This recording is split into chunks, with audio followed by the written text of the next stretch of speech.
안녕하세요, 여러분. 참 안타까운 수요일입니다. 자, 오늘은 코스피와 코스닥 모두 하락으로 마감이 되었습니다. 오늘 코스피 종합지수는 마이너스 0.97% 하락으로 마감이 되었습니다. 장 초반부터서 마이너스로 출발했고 장중에 단 한 번의 반등 없이 종가 최저가로 마무리가 되었으며 코스닥도 코스피와 상당히 비슷한 모습을 보여주었습니다. 장 초반에 코스닥은 플러스 0.31%까지 상승을 했으나 장 중후반에 상승폭을 모두 반납하면서 결국 오늘 코스닥 지수는 마이너스 0.74% 하락으로 마감이 되었습니다. 자, 내일은 한국이 선물옵션 동시 만기일입니다. 그래서 이번 주는 변동성이 상당히 심하고 언제든지 외국인과 기관의 투매가 나올 수 있습니다. 오늘 같은 경우에도 외국인과 기관 투자자는 코스피를 양매도했고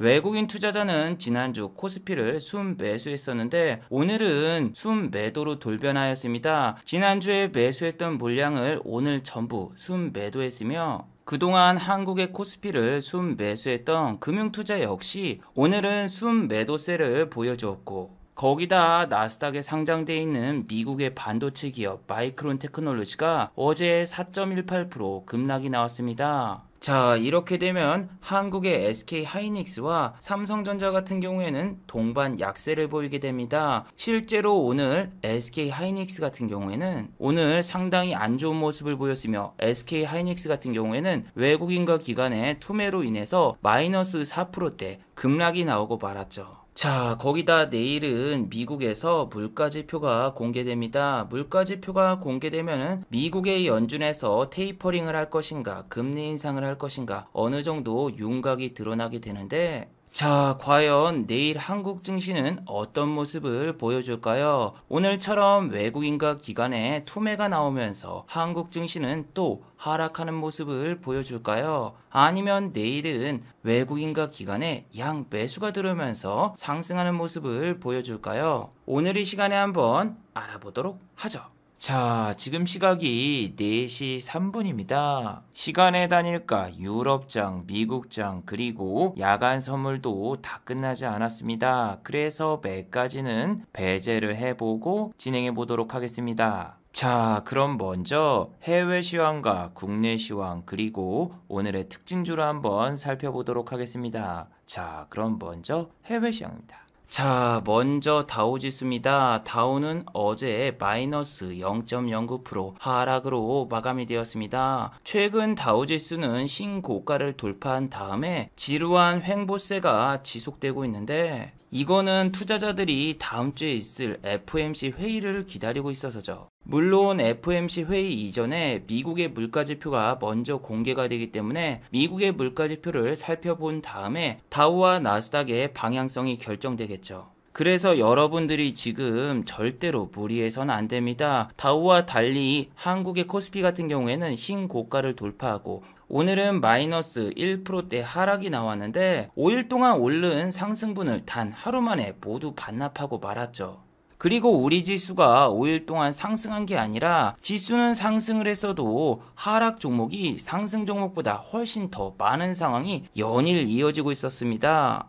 내일 지수가 0.5%만 빠져도 한국의 코스피는 다시 3200이 붕괴가 될 수도 있고 또 미국의 나스닥 종합지수가 이렇게 상승을 한다고 해서 한국의 코스피와 코스닥 지수가 따라가는 것도 아니고 어제 같은 경우에도 나스닥은 플러스 0.31%까지 상승을 했으나 미국의 필라델피아 반도체 지수가 하락세를 보였고 나스닥에 상장되어 있는 반도체 회사 대부분은 어제 모두 하락세를 보여주었습니다. CPU 제작업체 인텔 같은 경우에는 마이너스 0.16% 하락으로 마감이 되었고 그래픽카드 제조업체 엔비디아도 마이너스 0.92% 하락. 그리고 영상 초반에 소개시켜드렸던 마이크론 테크놀로지가 마이너스 0.18% 하락으로 마감이 되었습니다. 장 초반까지만 해도 마이크론 테크놀로지는 플러스 1.11% 상승 중이었는데 장 중반으로 넘어가면서 마이크론 테크놀로지는 투매가 나왔습니다. 도대체 마이크론 테크놀로지에는 어떤 일이 있었길래 이렇게 투매가 나왔을까요? 자, 어제 마이크론 테크놀로지가 급락이 나온 이유는 두 가지 이유가 있습니다. 첫 번째 이유는 D램이 하반기부터서 가격 약세를 보일 것이라는 레포트가 나왔습니다. 아니, 우리나라 레포트와 전혀 반대인 레포트가 나왔습니다. 자, D램이 가격이 상승을 하면서 삼성전자와 SK하이닉스 같은 경우에는 2분기부터서 영업이익이 늘어나면서 다시 한번 10만 전자를 갈 것이다. 이러한 레포트가 어제 나왔거든요. 아니, 그런데 D램 가격이 이제 와서 약세를 보이고 반도체주는 내릴 것이다? 저는 정말로 이상했던 게 뭐냐면은 어제는 미국의 마이크론 테크놀로지가 D램 양산을 공식화했습니다. 이럴 경우에는 SK하이닉스와 삼성전자에게는 상당히 타격이 오며 악재로 작용될 수밖에 없어요. 그런데 여러분, 어제 올라온 신문기사들의 내용을 보세요. 이제는 반도체의 시간, 외국인 투자자가 몰려왔다. 코스피 최고치가 눈앞에 왔다. 그리고 기사 내용을 자세히 보시면은 이제는 외국인 투자자가 돌아와서 반도체와 화학, 자동차, 철강 쪽을 집중적으로 매수할 것이니까 비중을 확대하라, 이러한 레포트가 나왔는데, 저렇게 레포트 써놓고 개인 투자자분들 유혹해놓고 4일 동안 매수한 거 오늘 하루 만에 다 던졌습니다. 저는 정말 어이없던 게 뭐냐면은, 일단은 SK하이닉스는 바닥을 찍고 드디어 반등이 나오나 싶었더니 단 하루 만에 이렇게 급락이 나왔고, 공매도 수량을 보면은 정말 어이가 없습니다. 5월 달에 부분 공매도가 재개된 다음에 두 번째로 가장 공매도량이 많습니다. 아니, 어제까지만 해도 반도체 관련주 안 사면 안 될 것처럼 이렇게 레포트가 쏟아져 나왔는데, 그 다음 날에는 공매도를 엄청나게 쳐버리고 주가 급락시키고, 삼성전자와 SK하이닉스의 긍정적인 레포트가 나오니까 코스닥 반도체주들이 잠깐 하루 반짝 상승을 했었는데, 오늘 보시면은 정말 초토화가 됐습니다. 특히 한미 반도체 같은 경우에는 SK하이닉스와 삼성전자가 잠깐 반짝 상승을 하자 이렇게 플러스 5.76% 잠깐 상승이 나온 다음에 4일 동안 계속 하락이 나오면서 상승했던 상승분보다 훨씬 더 큰 하락이 나왔어요. 그리고 중요한 게 뭐냐면은 한국의 반도체 회사만 내리는 게 아니라 전 세계적으로 유명한 반도체 회사들이 다 같이 하락을 하고 있죠. 자, TSMC 같은 경우에도 오늘 마이너스 0.51% 하락으로 마감이 되었습니다. TSMC 주가가 내릴 경우에는 대만 증시는 그냥 같이 따라간다고 보시면 됩니다. 대만 증시는 오늘 마이너스 0.64% 하락으로 마감이 되었습니다. 그런데 여러분, 오늘 상하이 종합지수는 아시아에서 가장 강한 모습을 보여주며 플러스로 마감이 되었어요. 자, 오늘 아시아 증시에서 상하이 종합지수만 저렇게 상승한 이유는 바로 중국에서 발표한 물가지표에 있었습니다. 자, 중국에서 발표된 생산 물가지표는 전년 동기 대비해서 9%가 상승했습니다. 시장 예상치 같은 경우에는 8.4%였는데 예상치보다 훨씬 더 좋게 나왔죠. 예상치보다 더 좋게 나올 경우에는 인플레이션 우려로 인해서 오히려 주가가 하락을 해야 되는데, 상하이 종합지수 같은 경우에는 외국인이 투자할 수 있는 비중이 제한이 되어 있기 때문에 오늘 오히려 하락세가 나오기보다는 상승세가 나왔어요. 자, 그리고 상하이 종합지수가 개장하고 상승 출발을 한다면은 한국 증시가 상하이 종합지수를 따라가는데, 오늘 보시면은 상하이 종합지수가 개장하자마자 지수가 약간 상승하더니 상하이 종합지수를 따라가는 척 페이크를 주고 종가 최저가로 마무리가 되었죠. 자, 그리고 오늘 우리 장이 개장이 되었을 때 미국의 S&P 500과 나스닥 야간 선물 같은 경우에도 이렇게 상승 중이었습니다. 그 덕분에 개인 투자자분들 같은 경우에는 평소처럼 상하이 종합지수도 상승을 하고 있고, 또 S&P 500과 나스닥 야간 선물도 상승 중이니까 오늘 지수가 상승으로 마감이 되겠구나 생각을 해서 이렇게 개인 투자자분들은 아침부터서 코스피와 코스닥을 순 매수 중이었죠. 오늘 같은 경우에는 개인 투자자분들이 코스피에서 8천억 가까이 순 매수를 했는데 그나마 다행입니다. 지난번에는 옵션 만기일 기간에 무슨 2조 원, 3조 원, 1조 원 순 매수세를 보였으나 이번 주는 그래도 좀 쏘쏘하게 매수했다고 봐도 되죠. 그런데 이거는 투자자분들이 비트코인 시장이 무너지면서 위험자산의 투자 심리가 상당히 악화돼서 주식시장에도 자금이 안 들어오고 있고, 또 코인 시장에서 돈을 날리신 분들이 상당히 많아서 돈이 없어서 시장에 돈이 안 들어오는 거죠.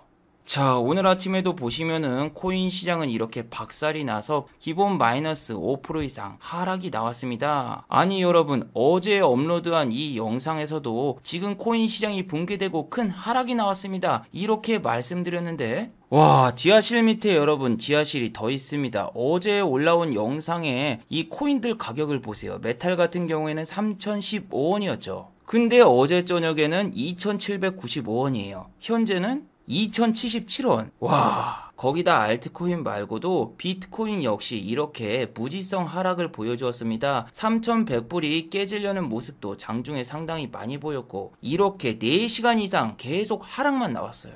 자, 저 같은 경우에는 이틀 전 이 영상에서 말씀을 드렸지만 이틀 전에 코인을 하다가 큰 손실을 보고 지금은 코인 어플도 지우고 완전히 은퇴한 상황이에요. 그래서 제가 비트코인 가격을 체크를 안 하고 있었어요. 자, 이거는 여러분 30분 봉이에요. 어제 9시간 넘게 계속 무지성 하락이 나왔어요, 코인들이. 그래서 저 같은 경우에는 갑자기 생각난 게 이거 코인 어플을 지우지 말고 요런 데서 만약에 숏을 쳤으면 내가 지금 얼마를 벌었을까. 헬스장에서 운동을 갔다 오니까 이렇게 코인들이 급락이 나온 걸 보니까 여기서 숏을 쳤으면 지금 대박 부자가 됐겠구나, 이런 생각이 드는 한편 지금이라도 늦지 않았다, 비트코인 숏을 쳐야 되는 게 아닌가, 이런 생각이 든 거예요. 자, 왜냐하면은 지난번에 코인 저점을 보시면은 3만 달러입니다. 3만 달러. 이 부근을 한번 터치했었기 때문에 이번에 하락이 나오면 당연히 여기를 깨러 갈 것이고 여기서부터 여기까지는 먹을 부분이 상당히 많이 있기 때문에 지금이라도 늦지 않았어, 찬스다, 비트코인 숏을 치자, 이렇게 생각을 했어요. 그래서 제가 새벽 12시쯤에 바이낸스에 들어가서 비트코인 숏을 딱 때리려는 그 순간에 코인계의 전설이자 정말 유명한 투자자이신 유튜버분 한 분이 있잖아요. 이분이 제가 딱 때리려는 그 자리에 숏을 딱 때린 거예요. 그러니까 정말 망설여지는 거예요. 인터넷 밈 중 하나가 이거잖아요. 저분이 한 거 반대로 하면은 무조건 돈 번다. 아니 그런데 여러분, 이거는 누가 봐도 숏짜리잖아. 아니 이거는 지나가는 그랜드마덜, 그랜드파덜 이런 분들한테 물어보셔도 무조건 숏이라고 얘기할 거예요. 이건 누가 봐도 3만 K를 깨로 내려갈 수 있는 그런 차트란 말이에요. 그런데 여러분, 저분이 숏을 치니까 정말 지구상에 있는 수많은 중생들을 살렸습니다. 저분이 숏을 치니까 기적처럼 비트코인이 이렇게 급등이 나오더군요. 그리고 지금도 보시면은 비트코인이 31만 K가 아니라 34만 K입니다. 와, 제가 만약에 저기서 숏을 쳤다? 그럼 저도 청산을 당했을 텐데 혹시나 하는 마음에 마지막으로 한번 확인하고 들어가 보자 해서 유튜브를 좀 보고 저랑 포지션이 똑같길래 반대 포지션을 잡아야 되나 생각했지만 반대는 아닌 것 같아서 그냥 가만히 있었는데 와, 정말 위험했네요. 자, 그래도 반등이 나왔어도 비트코인 자체는 하락한 거죠. 자, 비트코인이 어제 떡락을 했기 때문에 미국 나스닥에 상장되어 있는 코인베이스 같은 경우에는 마이너스 4.66% 하락으로 마감이 되었습니다. 자, 미국의 코인 관련주가 떡락을 했다? 그렇다면은 한국의 두나무 관련주도 마찬가지로 하락을 했겠죠. 에이티넘 인베스트 같은 경우에는 업비트 관련주인데 오늘 보시면은 마이너스 1.33% 하락으로 마감이 되었습니다. 정말 비트코인이 급락한 다음부터서 상승한 걸 거의 본 적이 없습니다. 지난번에 상한가를 한번 찍었다가 그 뒤로 계속 하락이 나오면서 현재는 상한가 대비해서 거의 50% 이상 하락이 나왔죠. 자, 이게 여러분 상한가 표시입니다. 상한가를 갈 경우에는 여기까지 올라온다라는 표시인데 여러분들이 HTS에 찍혀있는 마이너스 같은 경우에는 정확하지가 않아요. 뭐냐면은 지금 현재 가격에서 얼마만큼 올라와야지 내가 본전이 되느냐를 생각을 해야지 본인 HTS에는 마이너스 30%밖에 안 찍혀있어. 그럼 상한가 한 번만 먹으면 되네, 이렇게 생각하겠지만 그게 아닙니다.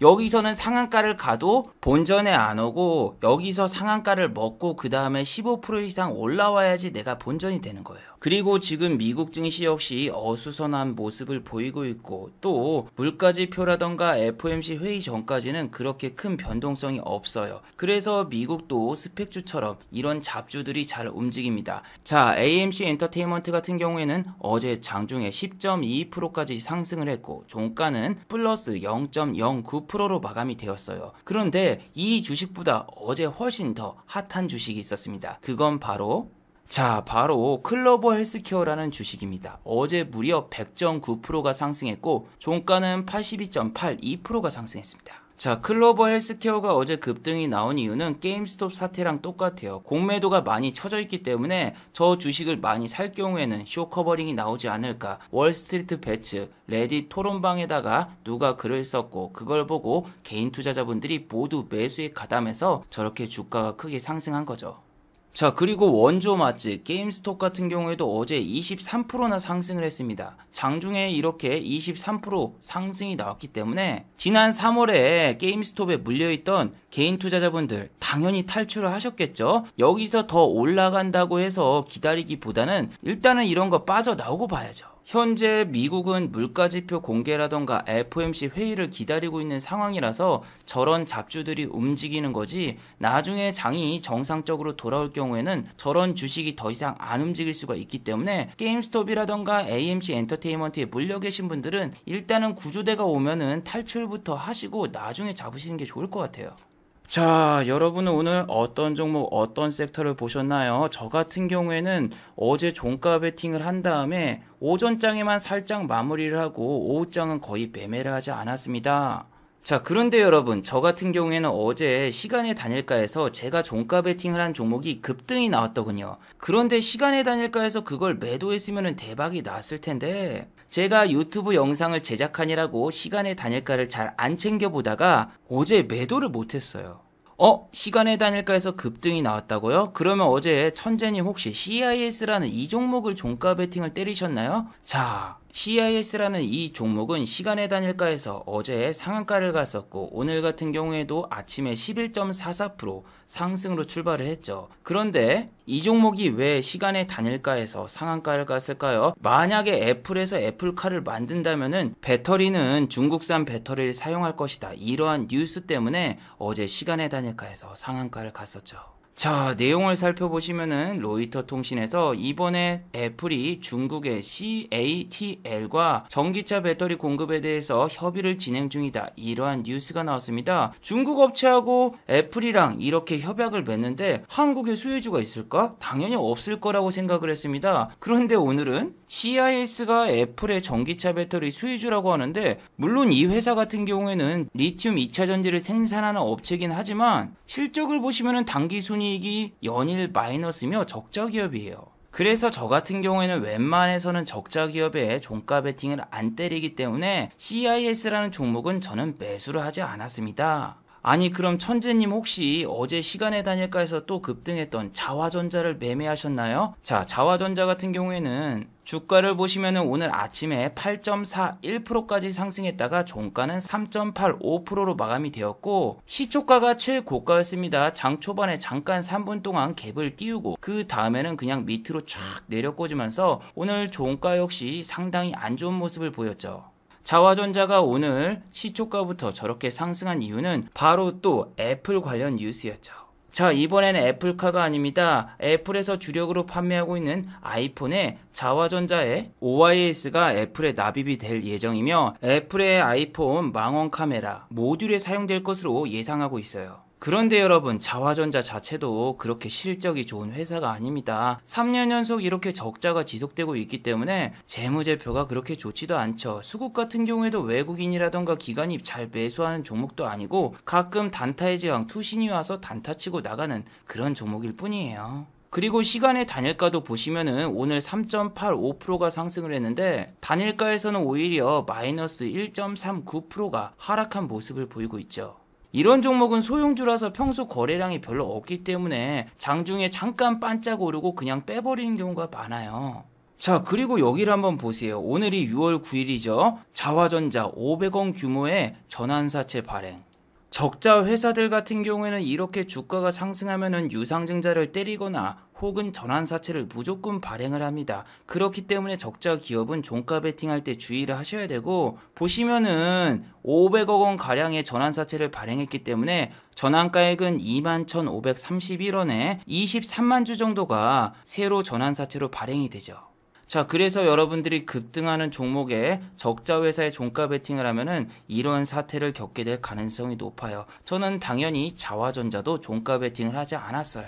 자, 그렇다면 저는 과연 어떤 종목에 종가 베팅을 했을까요? 그 종목은 바로 메타버스 관련주죠. 선익시스템에 종가 베팅을 했었습니다. 자, 선익시스템은 어제 시간의 단일가에서 6%가 상승을 했습니다. 하지만 오늘 4.98%밖에 상승하지 못했죠. 와, 어제 시간의 단일가에서 팔았어야 되는데 영상을 찍느라고 팔지를 못했죠. 시간의 단일가에서 여러분 6% 정도 올랐으면은 시간의 단일가 가격보다 조금 더 올라가고 빠지는 경우가 많고, 이 종목이 오늘 상승한 이유가 2억 명의 메타버스, 네이버 제페토, 한국판 로블록스를 만든다. 이 기사가 떠가지고 오늘 아침에 갭이 떴었죠. 자, 그런데 여러분, 네이버 자회사, 네이버 제페토 같은 경우에는 이미 많이 언론에 소개가 되었었고, 이런 기사 같은 경우에는 그렇게 대단한 기사가 아닙니다. 그리고 미국의 로블록스 같은 경우에는 어제 마이너스 2.17% 하락으로 마감이 되었죠. 제가 예상한 시나리오는 로블록스가 어제 요렇게 한 5% 정도 상승해주면서 52주 신고가를 가고, 또 한국의 선익시스템을 비롯한 메타버스 관련주가 아침에 갭이 뜨는 게 제 시나리오 중 하나였습니다. 그래서 어제 선익시스템이 시간의 단일가에서 급등이 나온 이유가 다 저랑 똑같은 생각을 해서 시간의 단일가에서 매수하신 걸 거예요. 그런데 로블록스 자체가 어제 상승하지 못했기 때문에 시간의 단일가보다 더 큰 상승이 나오지 못했어요. 그래도 다행인 거는 선익시스템을 고가에서 매도해서 다행이었죠. 저거를 만약에 또 홀딩을 했으면은 오늘 수익이 빵원이었는데 그래도 3% 이상 수익을 챙기고 나왔습니다. 아침에 시초가에서 약간 올라갔을 때 반을 매도했고 23,000원을 돌파했을 때 요렇게 전량 매도하고 나왔어요. 자, 그리고 어제 영상을 보신 분들은 다들 기억하고 계시겠지만, 자, 제가 원금을 500만원으로 세팅을 한 다음에 첫날에 매매를 했을 때는 58만원의 수익이 생겼었어요. 그런데 58만원의 수익이 생긴 날 갑자기 뇌동매매를 해버려서 수익금을 거의 다 날려먹었고, 둘째 날은 이렇게 40만원가량의 수익이 생겼습니다. 자, 그래서 원래대로라면은 이틀 동안 수익금이 총 100만원이 돼야 되는데 100만원을 못 찍은 게 아쉬워서 오늘은 조금 무리를 했습니다. 오늘은 100만원을 찍으려고 무리해서 좀 매매를 했습니다. 매매 매수도 많았고 마지막까지 어떻게든 수익을 내려고 열심히 매매를 했었어요. 자, 어제 영상에서 분명히 보여드렸지만 어제 통장 잔고가 530만원이었죠. 이거는 종가 베팅을 하면서 수수료가 빠져가지고 금액이 저렇게 나왔는데, 오늘은 종가 베팅 없이 무포로 가기 때문에 어제 수익금과 오늘 수익금을 더해서 600만원이 정확히 만들어졌죠. 그리고 오늘은 어제와 달리 보유 종목이 전혀 없이 무포로 마무리를 했습니다. 자, 그런데 저 같은 경우에는 작년까지만 해도 억 단위로 매매를 했지만 지금은 억 단위도 아니고 1000단위도 아니고 100단위로 매매를 합니다. 여러분들이 어느 정도 실력만 있으면은 100만원 갖다 100만원도 찍을 수 있고 300만원 갖다가 한 달에 300도 찍을 수가 있어요. 저는 일단 지금 500만원 갖다가 500만원을 만들어 보고 그 다음에는 한 1000만원도 찍어볼까 생각 중인데, 중요한 건 여러분, 저는 수익금을 중간중간에 다 인출할 겁니다. 수익금을 그대로 놔두고 할 경우에는 1000만원을 찍는 게 더 쉬울 수가 있습니다. 하지만 저 같은 경우에는 그냥 원금 500으로 계속 세팅하면서 하려고 지금 마음을 먹고 있고, 여러분들이 주식을 하면서 수익금을 바로바로 인출할 수 있는 방법이 있습니다. 일단 수익금이 생기면은 삼성전자라던가 보통 하한가를 가지 않는 주식을 이렇게 하한가에다가 본인 수익금만큼 주문을 걸어 놓으세요. 저렇게 할 경우에는 아무리 매매를 많이 해도 증거금이 남아있기 때문에 이틀날부터서는 수익금 인출이 자유로워요. 그래서 내일 100만원을 다시 뽑고 500만원으로 다시 세팅해서 매매하려고 해요. 자, 그런데 저는 왜 수익금을 인출을 할까요? 그냥 600만원으로 세팅해서 매매하면은 더 크게 돈을 벌 수 있을 텐데. 그건 말이죠, 제가 얼마 전에 코인 시장에서 3주 동안 500만원 갖다가 1500만원의 수익을 올렸어요. 그런데 중요한 게 뭐다? 자, 제 유튜브 생방송을 보신 분들 다들 기억하고 계실 거예요. 자, 그런데 제가 코인을 할 때 귀찮아가지고 인출을 안 했더니 결국 그 돈은 사이버 머니가 돼버리고 말았습니다. 1500만원을 벌었지만 1900만원을 결국 손절하면서 저는 마이너스를 겪게 되었고, 코인으로 벌었던 돈을 한 번도 써보지도 못하고 단지 통장에 1500만원이 찍힌 것만 본 것 뿐이에요. 사하라 사막에서 오아시스의 신기루를 봤던 그런 느낌입니다. 정말 너무너무하고, 제가 상승장에 코인을 한 것도 아니라 4월 말부터서 하락장부터서 코인을 시작했는데 하락장에서도 수익을 내가지고 너무 우쭐했다가 이번에 크게 되었습니다. 그래서 내일 돈을 출금하자마자 다음 달 신용카드 결제 대금을 미리 성결제를 해버려서 돈을 다 없애버려야 되겠어 이거. 그리고 시청자분들 중에선 이렇게 생각하시는 분도 있을 거예요. 아니 투자금을 줄이지 말고 더 키워가지고 한 방에 복구하면 더 쉽지 않을까? 자, 1억으로 단타를 치면은 하루에 수백만 원을 쉽게 벌 수 있을까요? 아닙니다. 자, 예를 들면은 제가 종가 베팅했던 선익 시스템, 이거를 억 단위로 베팅했으면은 매도할 수 있나요? 자, 아침에 선익 시스템은 23,000원을 뚫었다가 뒤로 밀렸는데 위에 12,000주를 사주는 사람이 아무도 없어서 하방으로 밀리고 있단 말이에요. 자, 제가 만약에 위에 호가에다가 1억 원을 건다고 생각을 해보세요. 1억 원이면은 42,500주인데 지금 만주도 안 사는데 누가 42,500주를 사주겠습니까? 그럼 밑에다가 시장가로 던진다고 생각을 해보세요. 밑에 만주 깔려있죠? 42,500주 던지면은 이거 그냥 보합으로 가버려요. 그래서 여러분들이 오늘처럼 지수가 하락하는 날에는 억 단위로 하면은 매도를 못해가지고 결국 손실을 볼 수밖에 없어요. 아니 그러면은 거래량 빵빵 터지는 종목으로 매수 매도하면 되지 않나요? 자, 한번 볼까요? 오늘 같은 경우에는 윤석열 씨가 독립운동가 후손의 행사에 참여한다고 해서 윤석열 씨 테마주 아침부터 날라갔죠. 그런데 지금 호가창을 보세요. 내가 1억 원을 만약에 가지고 있어. 그럼 이거 2만 주 이상을 들고 있는데 이거 밑으로 내가 던지면 마이너스 4%가 넘어가요. 이거 지금 체결 강도가 거의 150 나와가지고 급등이 나오고 있는 상황인데 내 물량을 받아줄 사람이 없습니다. 자, 코스피 종목 덕성도 마찬가지죠. 내가 억 단위 물량을 가지고 있는데 밑에 깔려있는 호가가 만주도 안 되고 위에 지금 14,000주에서 밀리고 있기 때문에 이것도 억 단위로 매수 매도가 거의 불가능해요. 자, 윤석열 씨 테마주 웅진 같은 경우에도 최근 52주 신고가를 갖다가 약간 조정을 주고 있는데 이 종목도 마찬가지입니다. 내가 억 단위로 매도를 하고 싶어도 밑에 만주도 받쳐주는 물량이 없고 위에 누가 6만주를 깔아놨는데 이것조차 지금 돌파가 힘들었단 말이에요.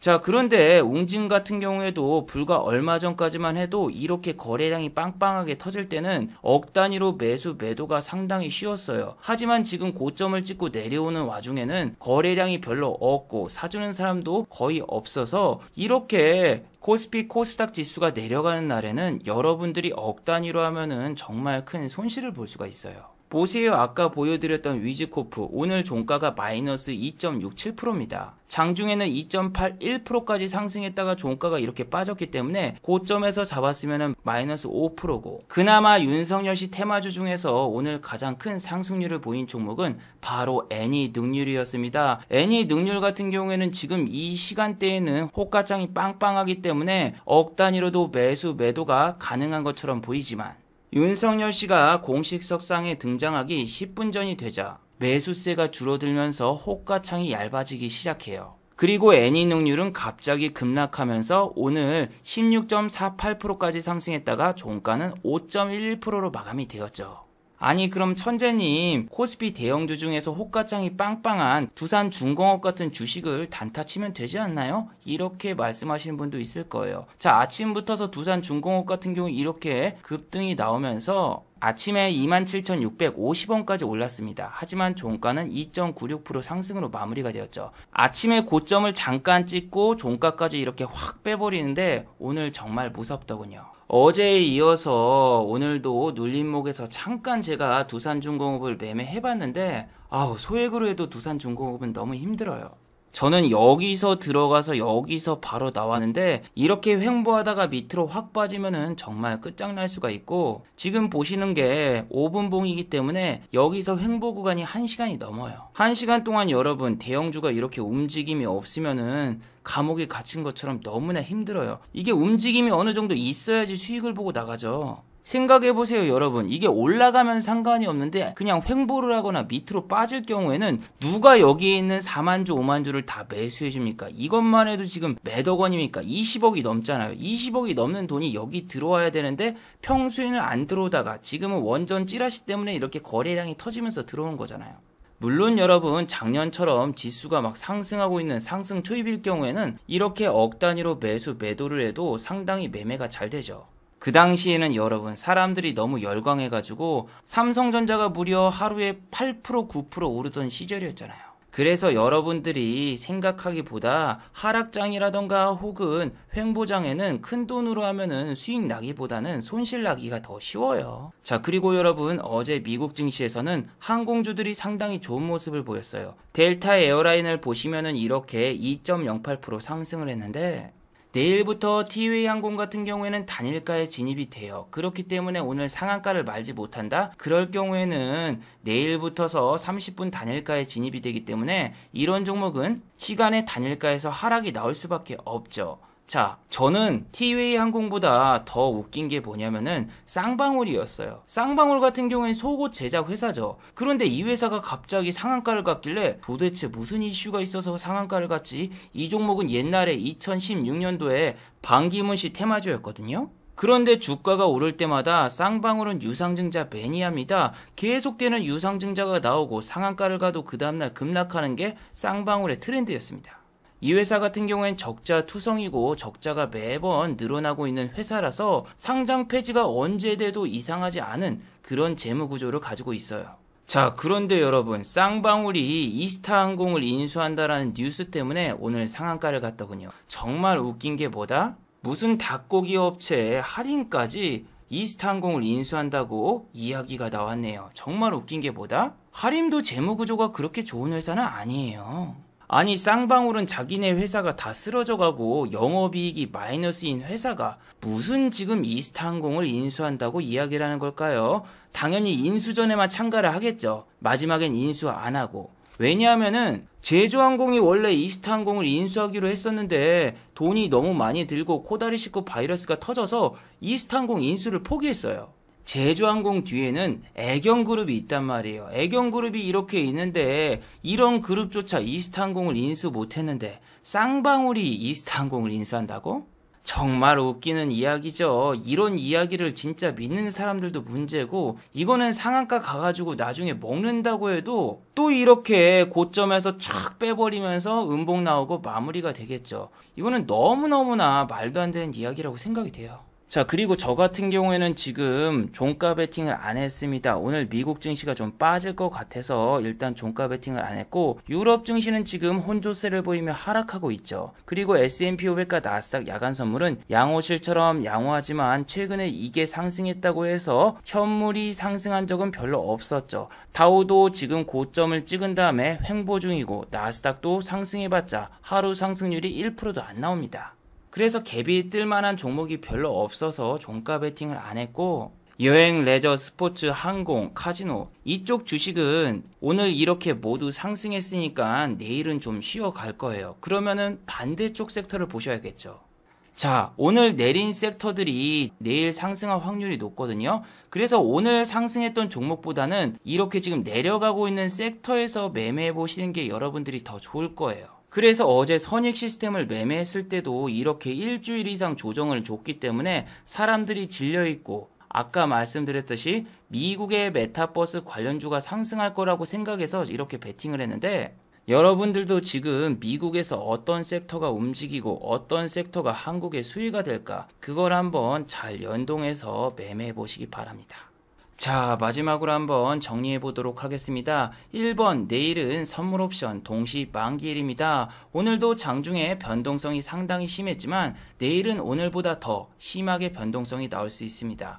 외국인은 이번 주 단 한 번도 코스피를 매수한 적이 없죠. 금융투자도 오늘 매도세가 나왔는데 외국인과 기관이 내일 또 대량으로 매도가 나온다면 외국인의 매도세는 당분간 지속될 가능성이 높으니 주의하시기 바랍니다. 자, 두 번째, 이스타항공 인수 참여전에 참여하는 회사들 중 적자 회사를 조심하시기 바랍니다. 증권가에서는 적자 회사가 적자 회사를 인수한다는 찌라시로 상한가를 간 종목들이 상당히 많습니다. 라이브 플렉스라던가 경남제약이라던가 여러가지 사건이 있었죠. 하지만 이러한 회사들이 실제로 인수되는 거는 저는 거의 본 적이 없고 오히려 적자 회사들은 결국 상장 폐지가 되는 경우가 상당히 많았어요. 이런 회사들은 꼭 인수전에 참가를 한다고 하고 마지막 불꽃쇼를 보이며 여러분들에게 큰 손실을 줄 수 있기 때문에 정말 조심하시기 바라고, 여러분 상식적으로 생각을 하세요. 당장 회사 경영이 어려운 회사가 어떻게 다른 회사를 인수하겠습니까?